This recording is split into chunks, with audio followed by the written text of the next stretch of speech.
नमस्कार, मैं आशीष शुक्ला और आप देख रहे हैं हमारा YouTube channel journalist Ashish Shukla. आज जिस खबर की मैं चर्चा करने जा रहा हूं वो जुड़ा है बॉलीवुड से।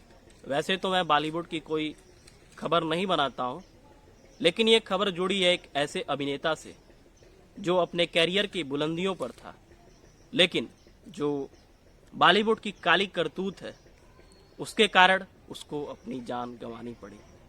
जी हाँ, मैं बात कर रहा सुशांत सिंह राजपूत की। करीब 2 महीने पहले सुशांत सिंह राजपूत ने अपने फ्लैट में सुसाइड कर लिया।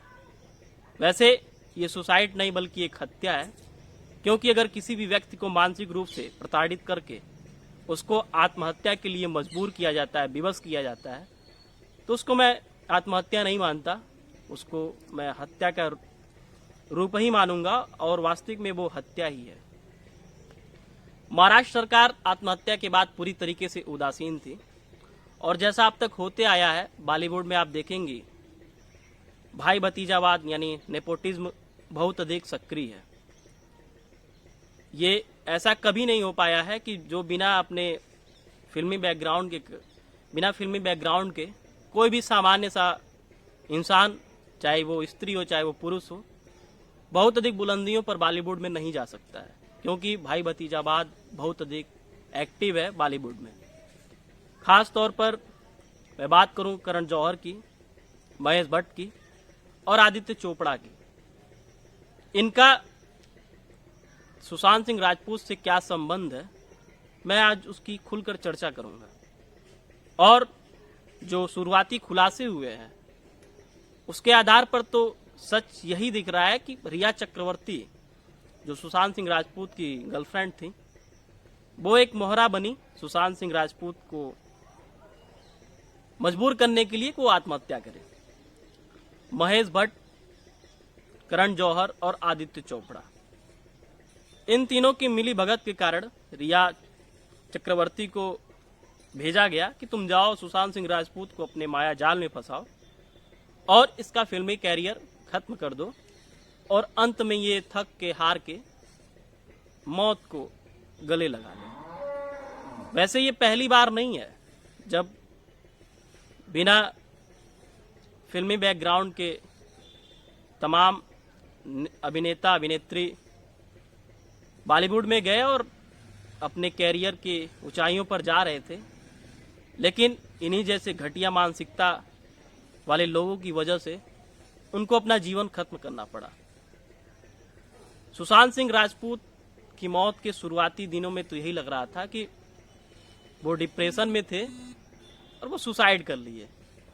महाराष्ट्र पुलिस की निष्क्रियता, ऐसा लग रहा था कि शायद इस केस में कोई अब खुलासे नहीं होने वाले हैं, और जैसे अब तक होते आया है इनको भी, इस मौत को भी, सुशांत सिंह राजपूत की मौत को भी आत्महत्या मानकर ही हम शांत हो जाएंगे और पूरी तरीके से जो दोषी हैं वो फिर बरी हो जाएंगे।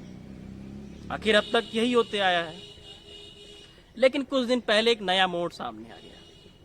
मोड़ था सुशांत सिंह राजपूत के पिताजी ने पटना में केस दर्ज कर दिया रिया चक्रवर्ती समेत 4 लोगों के ऊपर। और जब पटना पुलिस यानी बिहार पुलिस महाराष्ट्र जाती है तो शुरुआती दिनों में ही जो उसने खोजबीन की, जो जांच किया, उसमें सनसनीखेज खुलासे आने शुरू हो गए हैं। और रिया चक्रवर्ती, जिनके ऊपर ये कयास लगाए जा रहे थे कि सुशांत सिंह राजपूत के मौत के पीछे रिया चक्रवर्ती का ही हाथ है, तो शुरुआती जांच में ये बात बिल्कुल खुल के सामने आ रही है कि वास्तविक रूप में रिया चक्रवर्ती का ही हाथ है सुशांत सिंह राजपूत की मौत पे। सबसे बड़ी चीज, अगर आप निर्दोष थी और जब बिहार पुलिस जब जाती है महाराष्ट्र में, तो उसका साथ देना चाहिए था कि आखिर सच क्या है सामने आए, वास्तविकता सामने आए। लेकिन रिया चक्रवर्ती अपने पूरे परिवार के साथ इस समय अंडरग्राउंड हो चुकी हैं और भागे फिर रही हैं।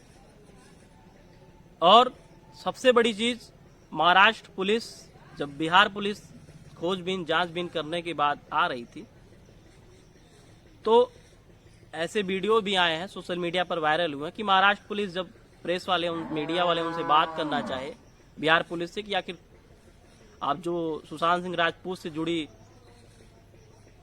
जांचबीन कर रहे हैं वो कहां तक पहुंची, तो महाराष्ट्र पुलिस धक्का देके बिहार पुलिस को वैन में अपने बैठा लेती है।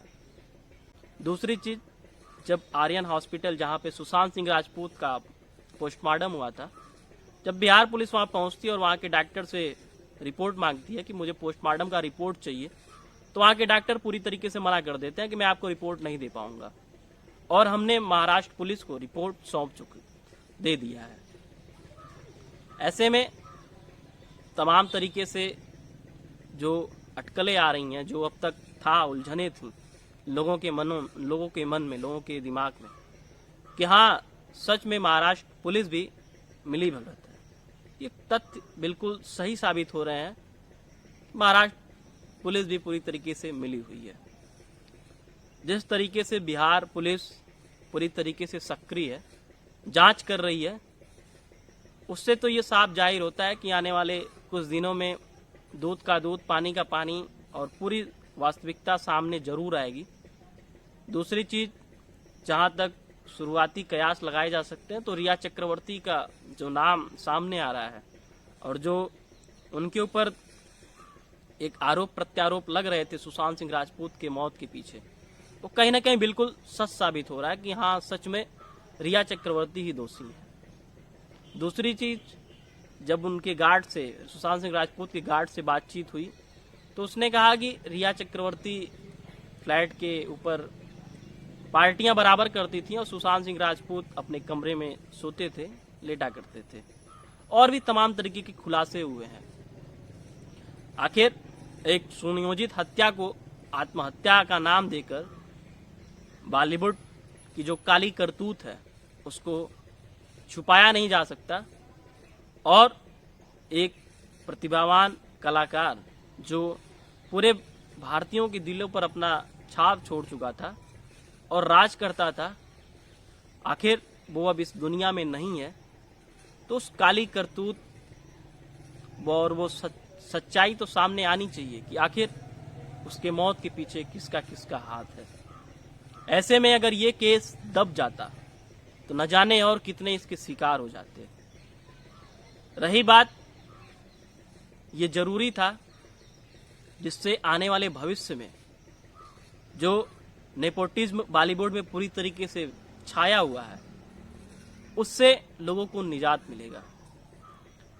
दूसरी चीज, बॉलीवुड की जो काली करतूत है वो लोगों के सामने आना बहुत जरूरी है और इसका सीबीआई मांग भी हो चुका है, सीबीआई जांच हो कि आखिर सुशांत सिंह राजपूत की मौत कैसे हुई।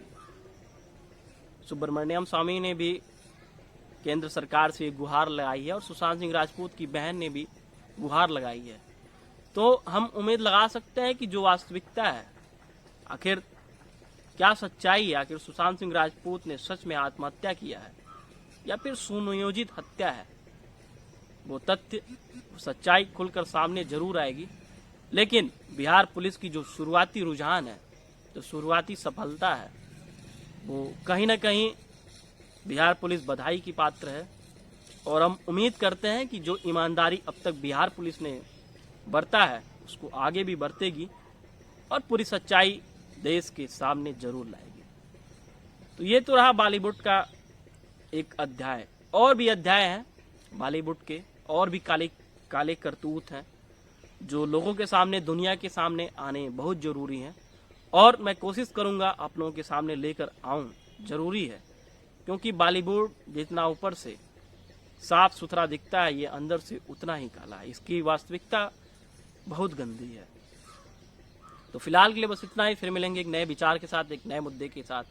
तब तक के लिए इजाजत दीजिए। धन्यवाद। जय हिंद, जय भारत।